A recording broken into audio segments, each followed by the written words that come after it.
That being said, guys, let's get into our first topic here, and it is a look at the religious makeup of the 114th Congress. Drew, have at it.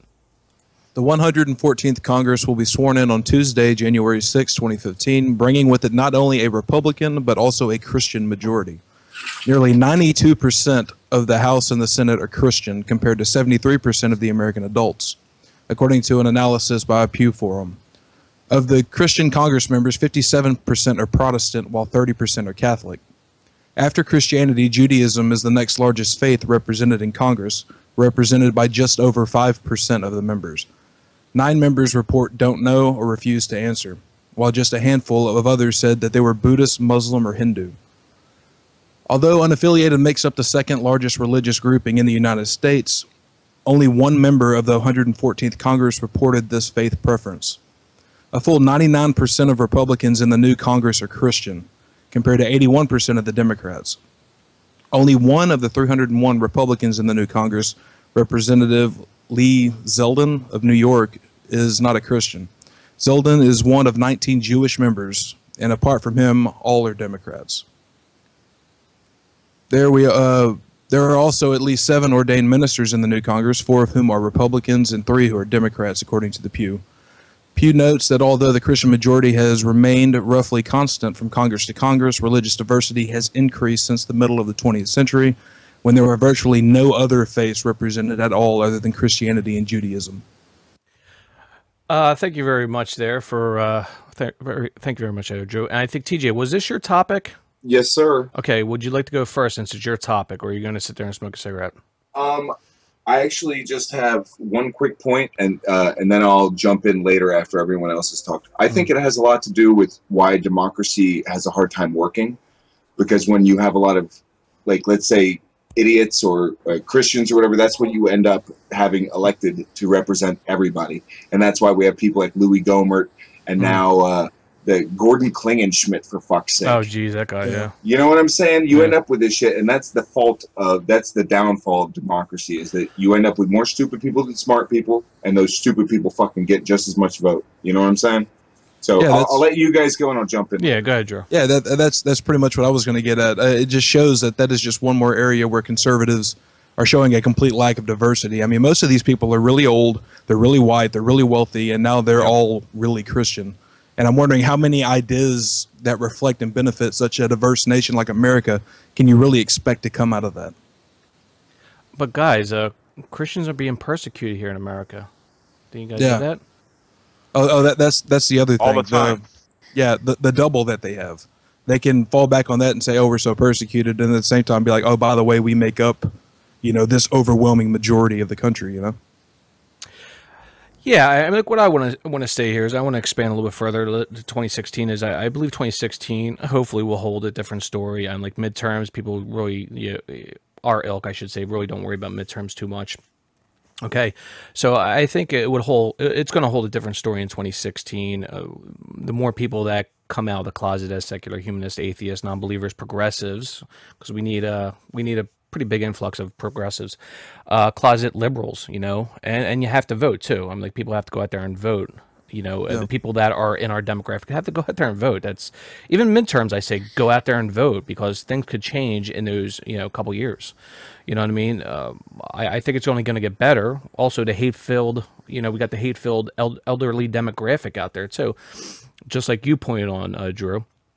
When they fall into their graves, this will, I would say, help our demographic and this nation even more so. If we placed, hear me out here. If we placed our youth demographic to replace the elderly demographic, sort of a fast forward into the future, I think there will be a bigger difference here. So as you see, God, we're gonna say. I can agree there. I was gonna say, but look at like, you would think Fox News, right? They would be the #1 news source for people, like viewers that die per day.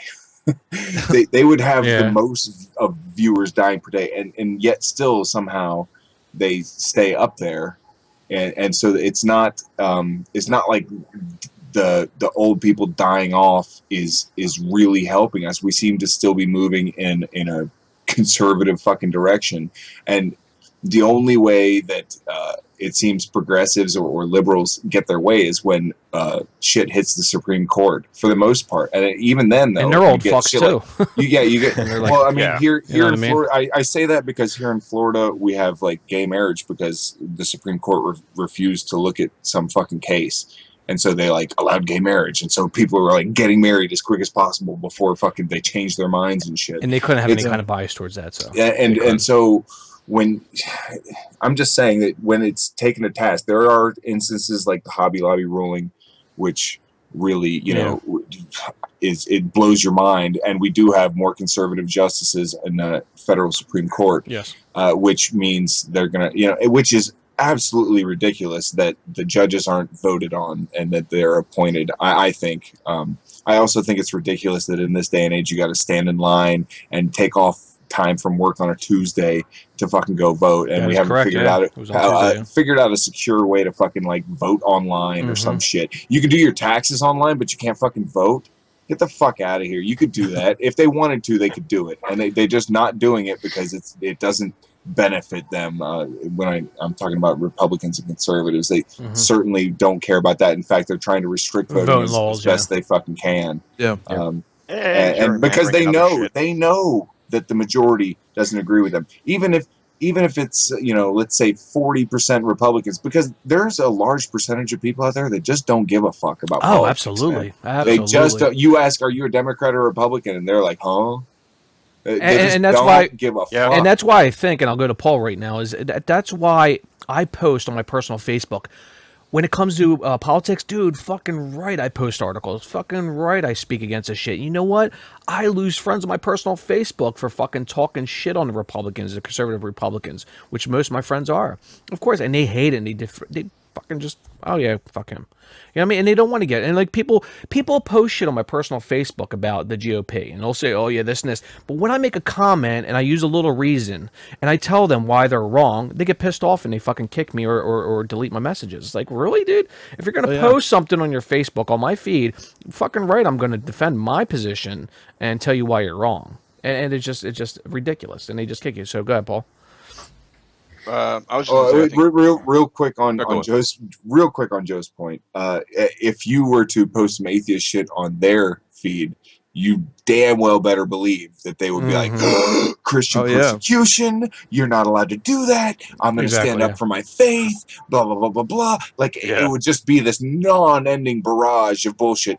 And I don't see too many atheists out there, like, deleting comments and shit. Exactly. You know what I'm saying? Like, we don't do the ones that did do all that kind of shit, like Brett Keane, they turned back into a fucking Christian. Exactly. Wow. Paul? Yeah, I don't understand why they keep voting for the GOP. It's not like they actually have their interest in mind. The people who actually vote for them. Exactly. You have the poor people and all these like the rednecks and all these people like, oh yeah, we vote for the Republicans because they're the conservatives, they're America, blah blah blah. They're Jesus. Like, yeah, but they fuck over you constantly. They're constantly fucking over the working class and the poor and people who aren't rich in this country. But they're like, oh yeah, the GOP is the best party. What the fuck? And that's the thing. They're not even sneaky about it either. It's just straight fucking over the people that are putting them in office. Very blunt about it. If you vote for Republicans and you like are not rich and you don't really care if gay people get married and shit like that, then you're an idiot. Equality. Yeah. You're basically just a fucking moron. Like, there are good reasons to vote Republican. Like, you're extremely conservative socially. Like, that's a decent reason. You're really rich, and they have your like money and their best interest and doing you favors. Of course, that's a decent. If I was really rich, I might like be able to lie to myself enough and be like, no. Or it's not even lying to yourself. I guess it's just separating yourself from the rest of society and pretending like they're not there. You know, they say that Dinesh D'Souza said that the left is driven by envy. And I could just as easily say that the right is driven by greed. Definitely. The inability to care for your fellow man.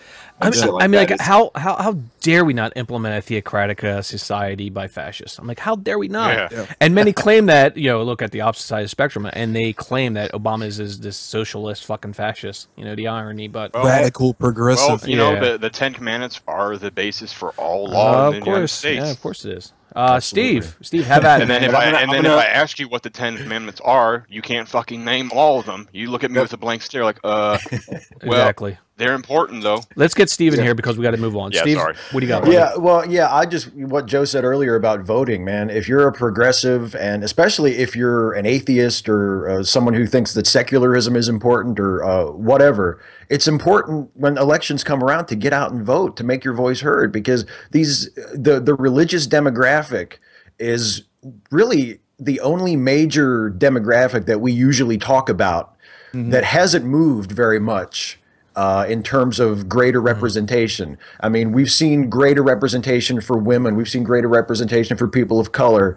Not as much as maybe there should be, not as much as we would like to see. LGBT, but there's been positive progress. And with non-Christian representation in legislation and Congress and legislative bodies in the United States, at the state level as well, it's just not moving very quickly. I mean, when you can look at a Congress that is 92% Christian of some kind and call that, well, that's progress compared to the middle of the century. I mean, that's pretty sad. Pretty sad, yeah. And it's not going to fix itself. You know? No, you're 100% right, and that's why on this show here in the past, in our third season, we've actually talked about a couple politicians out there that we've actually had what's his name, Secularism USA. What was his name? Sean Faircloth. We had on the show talking. He's a politician from Maine, I think. We had him on the show as a guest. We talked about the blind guy. Remember the blind guy that we had? We talked James about Woods. James Woods. Thank you very much, James Woods. We bring up these politicians that are. James Woods went blind. No, not that James Woods. Oh, not that James Woods. Good one. His though. TV show got canceled, and he just hasn't been the same. Exactly, oh but no, that's he's why drinking all that rubbing alcohol. Yeah. So I mean, like that's why on this show is when we come across these types of people that want to do good, that want to succeed in their political career, we want to expose these types of people, and we do here on the show. So I am like for the better good, I should say. So that being said, anything else you guys want to say before we get on to the next topic or no? It's definitely discouraging. Yeah. And having people like Sarah Palin, Michelle Bachmann, Gordon Klingenschmidt, fucking Louis Gohmert, and the rest of these complete fucking morons really disheartens me. But it should motivate people to get out there and hopefully not vote for these kind of idiots. You guys remember Alan Grayson? Yeah. You guys remember him? Yeah. Yeah, dude, that he's from Florida, and I am proud of that motherfucker. He calls them out on their shit, and he lost, but then won his seat. I don't know if he was up for re-election again this time or not. I honestly, man, I've just been working too much to really keep up. Someone had to tell me how the fucking shootout with the Paris shit went. That's how busy I've been, but that's another topic, and I'm sure we'll get to it later. Oh yeah, we are. It's discouraging is my main point here. It's very discouraging. It is. Statistics are not in our favor. They're not, but they can be and they will be. Yeah. I'm like, we have to stick with it. We have to. They're not representative. Get our voices out there. Yeah, and vote. Yeah. Anyway, all right. Yeah, shut up. Next topic. Hey Joe, I'm telling you right now, go to the next topic. Okay, thank you, TJ. I appreciate that.